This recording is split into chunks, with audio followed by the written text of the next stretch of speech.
कविता अपने माता पिता की बहुत लाडली थी।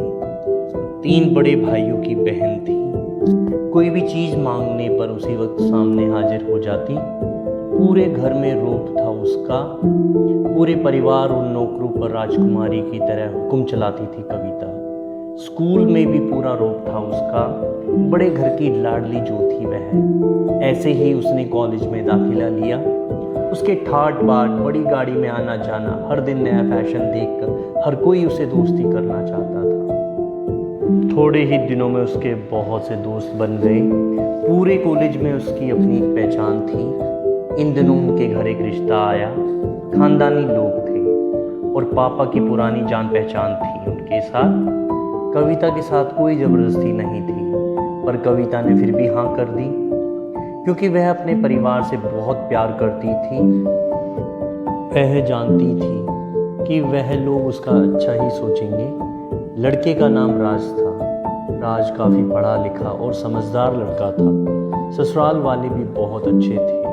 ससुराल में कविता की जगह वैसी ही थी जैसे कि मायके में। कोई भी कार्य कविता की सलाह के बिना नहीं होता था। सबकी लाडली बहू बन गई थी वह।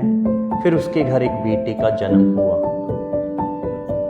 राहुल कविता को जान से प्यारा था। पोता पाकर ससुराल वाले तो फूले नहीं समाते थे।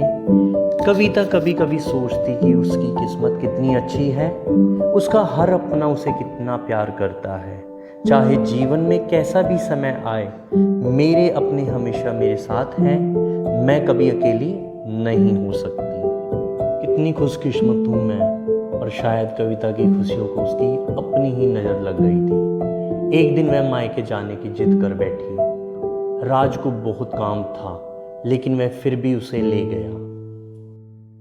रास्ते में उनकी गाड़ी अन्य गाड़ी से टकरा गई। कविता, राज और राहुल बहुत बुरी तरह से जख्मी हो गए। काफ़ी दिनों के इलाज के बाद राज और राहुल तो ठीक हो गए, लेकिन कविता पूरी तरह ठीक ना हो सकी। सर पर चोट लगने के कारण वह अपनी आंखों की रोशनी खो बैठी। अब कविता की किस्मत जैसे उल्टे पांव चलने लगी। मायके वाले कुछ दिनों तक उसे मिलने आते रहे। फिर कभी कभार फोन ही करके पूछ लेते कि अब कैसी हो। धीरे धीरे ये सिलसिला भी कम हो गया। ससुराल वालों की सहानुभूति भी कम होने लगी। घर में किसी को पास बैठने के लिए कहती तो जवाब मिलता, बहुत काम है, अब तुम हाथ भी नहीं बटा सकते। राज भी चिड़चिड़ा हो गया था। बस राहुल ही था उसके साथ, जिसके साथ हंसते खेलते उसका वक्त गुजरता। एक दिन कविता के हाथ से कुछ सामान गिर गया, जिसकी वजह से राहुल को हल्की सी चोट लग गई। कविता के सास ससुर ने राहुल को उससे अलग कर दिया कि कहीं उसके ना देखने की वजह से बच्चे का कोई नुकसान ना हो जाए। कविता अंदर से टूट चुकी थी। एक दिन उसने सबके सामने मायके जाने की इच्छा रखी तो राज उसे तुरंत मायके छोड़ आया, जैसे कि वह भी यही चाहता था। लेकिन राहुल को उसके साथ नहीं भेजा गया। कविता कभी राहुल से दूर नहीं रही थी, पर अपनी कमी के कारण उसने ज्यादा बहस नहीं की।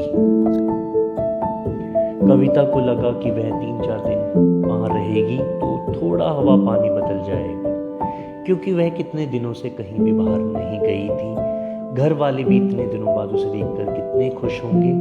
कविता के घर पहुंचने पर सब लोग बहुत खुश हुए। खाने में सब कुछ कविता की पसंद का ही बना था। उसने अपने मम्मी पापा और भाई भाभीयों से दिल खोलकर बातें की। उनके छोटे छोटे बच्चे भी बुआ के साथ घुल मिल गए थे। रात को सोने के वक्त जब वह कपड़े बदलने लगी तो उसे पता चला कि उसका बैग तो बहुत भरा हुआ था। वह सब समझ गई। वह बहुत उदास हो गई। कुछ दिनों तक सब ठीक रहा, फिर जैसे सब बदलने लगा, सबका व्यवहार बदल रहा था। वह लोग जैसे थक चुके थे उससे। सब लोग घुमा फिरा कर पूछने लगे कि राज कब आ रहा है उसे ले जाने के लिए। वह बहाना बना देती, जबकि वह जानती थी उस घर में अब उसके लिए कोई जगह नहीं। कविता से चलते वक्त कुछ न कुछ नुकसान हो जाता। थोड़ी बहुत टोका टोकी उसे सुनाई देती, वह टाल देती। एक दिन उसके हाथ से लगकर एक कीमती फूलदान टूट गया। छोटी भाभी ने बहुत हंगामा मचाया। कविता के माता पिता रोज़ रोज़ के झमेलों से तंग आ गए थे। उन्होंने राज को खुद से फ़ोन कर दिया। राज कविता को अपने घर ले गया। कविता को अपने परिवार वालों से ये उम्मीद ना थी। जिस कविता के कहे बिना घर में एक पत्ता भी नहीं हिलता था, उस घर के लिए वह बोझ बन चुकी थी। राज के साथ ससुराल आते वक्त वह बहुत खुश थी, क्योंकि वह अपने घर जा रही थी, अपने जिगर के टुकड़े राहुल के पास। परंतु यह खुशी भी कुछ पल की ही थी। सारा बंदोबस्त पहले ही किया हुआ था। कविता को सीधा ऊपर वाले कमरे में पहुंचा दिया गया। राहुल से दूर रहने की सख्त चेतावनी दी गई। एक काम वाली लता को उसकी जिम्मेदारी सौंपी गई, जो उसके खाने पहनने जैसी ज़रूरतों का ध्यान रखती। कविता ज़्यादातर चुप ही रहती। कभी कभी काम वाली लता से थोड़ा बतिया लेती। उसके जरिए राहुल का पता चल जाता। सबकी लाडली बेटी और बहू सबके लिए लाडली से बोझ बन चुकी थी।